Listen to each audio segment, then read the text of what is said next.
बल्लूजी चंपावत। बल्लूजी चंपावत का इतिहास स्वर्णिम अक्षरों में लिखा गया है। इतिहास में जब जब भी मेवाड़ महाराणा राज सिंह सिसोदिया और नागौर के राव अमर सिंह राठौड़ का वर्णन किया जाता है, तब तब बल्लूजी चंपावत के योगदान को भी याद किया जाता है। इस वीडियो में हम आज बल्लूजी चंपावत के बारे में विस्तार से चर्चा करेंगे। बल्लूजी चंपावत जोधपुर रियासत की जागीर के हर्षोल्लाभ ठिकाने के जागीरदार थे। ऐसा कहा जाता है कि बल्लूजी चंपावत जिस किसी को भी वचन दे देते थे तो वे उस वचन को पूरा करने अर्थात निभाने के लिए किसी भी संकट की स्थिति में पहुंच जाते थे। बल्लूजी चंपावत जोधपुर रियासत के राजा गज सिंह राठौड़ के पुत्र अमर सिंह राठौड़ के सहयोगी थे। जब अमर सिंह राठौड़ जोधपुर से चले जाते हैं तब बल्लूजी चंपावत अमर सिंह राठौड़ से नाराज होकर चले जाते हैं और इसके कुछ वर्षों बाद ही अमर सिंह राठौड़ द्वारा मुगल बादशाह के बड़े दरबार में सलावत खान की हत्या कर देते हैं तथा रण संग्राम में वीर गति को प्राप्त हो जाते हैं। शाहजहां अमर सिंह राठौड़ के पार्थिव शरीर को देने से मना कर देता है तथा आगरा के लाल किले में ही उनके अंतिम संस्कार की तैयारी करवाता है ताकि दूसरे हिंदू राजाओं के मन में अपनी उदारता की छवि बना सके। मगर अमर सिंह राठौड़ की पत्नी हाड़ी रानी अपने पति के साथ सती होना चाहती थी। इसीलिए हाड़ी रानी ने अमर सिंह राठौड़ के विश्वसनीय सहयोगी बल्लूजी चंपावत को संदेश भिजवाया। संदेश पाते ही बल्लूजी चंपावत अपने स्वामी के पार्थिव शरीर को वापस नागौर लाने के लिए 500 राजपूत योद्धाओं के साथ आगरा की ओर रवाना हो जाते हैं। आगरा आकर बड़ी ही चतुराई से बल्लूजी चंपावत शाहजहां को ये विश्वास दिलाने में सफल रहते हैं कि हम सिर्फ अपने स्वामी के अंतिम दर्शन एवं श्रद्धा सुमन अर्पित करने आए हैं। आगरा के लाल किले में सैनिक सम्मान के साथ तख्त पर अमर सिंह राठौड़ का पार्थिव शरीर रखा गया था। आसपास शाही सैनिक अपने हथियार झुकाए खड़े थे।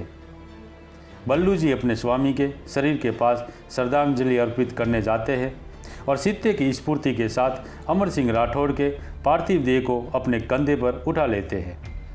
शाही सेना और बादशाह कुछ समझ पाते तब तक तैयार खड़े 500 राजपूत सैनिकों ने अपनी तलवार म्यान से खींचकर सभी को असंभित करते हुए रास्ते में आने वाले शाही सैनिकों को चीरते हुए वहाँ से रवाना हो गए। ये सब देख अन्य दरबारियों के साथ शाहजहां भी हक्का बक्का रह गया, क्योंकि बहुत कम समय में राठौड़ों ने दूसरी बार उनकी विशाल शक्ति सामर्थ्यों को उसी के गढ़ में आकर चुनौती दी थी। मुगलों की लाशें ढाते हुए वीर बल्लूजी और उनके साथी लाल किले के मुख्य दरवाजे तक आ जाते हैं, मगर तब तक किले का दरवाज़ा बंद कर दिया जाता है। बल्लूजी चंपावत ने समय के एक क्षण को भी ना गंवाते हुए अपने घोड़े को किले की दीवार पर जाती सीढ़ियों पर दौड़ा दिया एवं स्वामी भक्त घोड़े ने अपने प्राणों की परवाह न करते हुए किले की ऊंची दीवार से छलांग लगा दी। किले के बाहर उनके साथी खड़े थे, जिनके साथ बल्लूजी ने अमर सिंह राठौड़ का शरीर नागौर रवाना कर दिया और स्वयं बादशाह की सेना को रोके रखने के लिए लड़ते रहे। कुछ इतिहासकारों का मानना है कि बल्लूजी वहाँ वीर गति को प्राप्त हुए और उनकी स्मृति में आगरा में यमुना नदी के किनारे छतरी बनी हुई है। यह उनका प्रथम अंतिम संस्कार किया गया था। कुछ इतिहासकार मानते हैं कि बल्लूजी इस रण संग्राम में अमर सिंह राठौड़ के पार्थिव शरीर को लेकर सही सलामत नागौर पहुंच गए थे और बाद में औरंगजेब और महाराणा राज सिंह के बीच हुए युद्ध में वीरत्व को प्राप्त हुए। बल्लूजी चंपावत जब अमर सिंह राठौड़ से नाराज होकर चले गए थे तब वह मेवाड़ के महाराणा राज सिंह के पास गए एवं अपनी योग्यता के अनुसार मेवाड़ की सेवा मांगी, मगर मेवाड़ के कुछ दरबारियों ने वीर बल्लूजी चंपावत की वीरता की परीक्षा लेनी चाहिए, जिनकी बातों में राणा राज सिंह भी आ गए। राणा राज सिंह ने बल्लूजी चंपावत को पिंजरे में बंद भूखे शेर से लड़ने को कहा। बल्लूजी को यह अपना अपमान लगा, मगर मेवाड़ के राजपूतों को अपना सामर्थ्य दिखाने शेर से लड़ने को तैयार हुए। बल्लू जी जगदम्बा के नाम का पुकारा कर भूखे शेर के पिंजरे में कूद पड़े। दोनों महाबलियों में बहुत देर तक घमासान चला और अंत में बल्लू जी ने पूरे वेग से झपटकर अपनी कटार शेर की गर्दन में उतार दी। कुछ ही क्षणों में शेर के प्राण पंखेरु उड़ गए। खून से लथपथ बल्लू जी शेर के पिंजरे से बाहर आते हैं।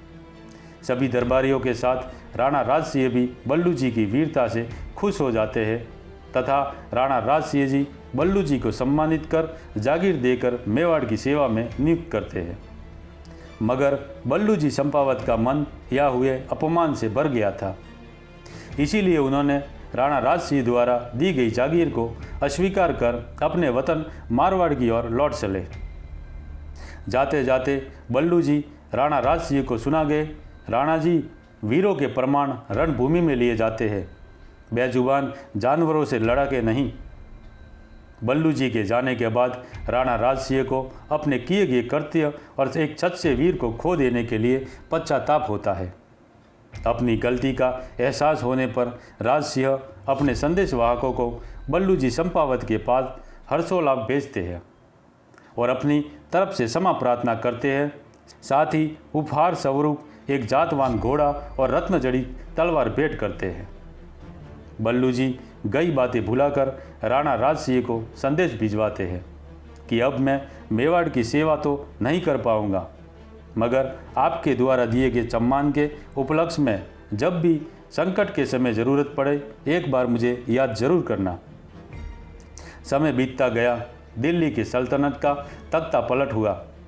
अपने पिता शाहजहाँ को बंदी बनाकर एवं अपने भाइयों को मारकर औरंगजेब दिल्ली की गद्दी पर बैठा। औरंगजेब के हाथ में शासन की बागडोर आते ही सर्वप्रथम उसने शाहजहाँ और अपने बड़े भाई दारा शिकोह के द्वारा जारी हिंदू मुस्लिम एकता और गंगा जमुनी तहजीब की कूटनीति को दरकिनार करते हुए इस्लामीकरण की राजनीति को वेग दिया, जिस कारण औरंगजेब से नाराज होकर बहुत सी रियासतों ने विद्रोह कर दिया, जिनमें जोधपुर और मेवाड़ भी थे। राणा राजसिंह के विद्रोह को दबाने के लिए औरंगजेब ने विशाल मुगल सेना भेजी। इस युद्ध में राणा राजसिंह की सेना मुगल सेना से संख्या बल में कई गुना कम थी। धीरे धीरे मुगल सेना मेवाड़ की सेना पर हावी होती जा रही थी।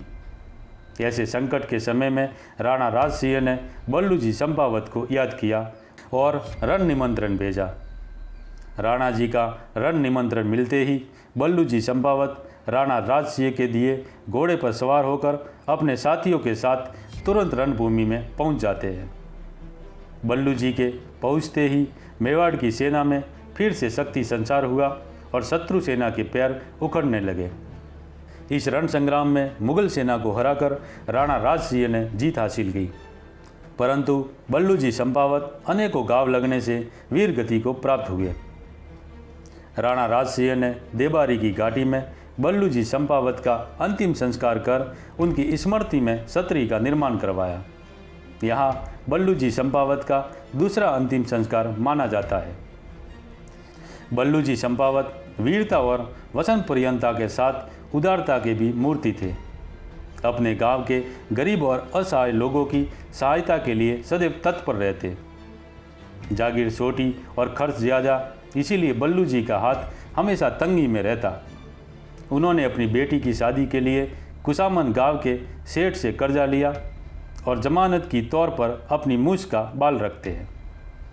सेठ इस विवरण का पूरा लेखा जोखा अपने बही खाते में लिखते हैं और बल्लू जी की मूछ के बाल को चांदी की डिब्बी में संभाल कर रख देता है। बल्लू जी चंपावत की चौथी और पांचवी पीढ़ी में सूर सिंह चंपावत पैदा हुए।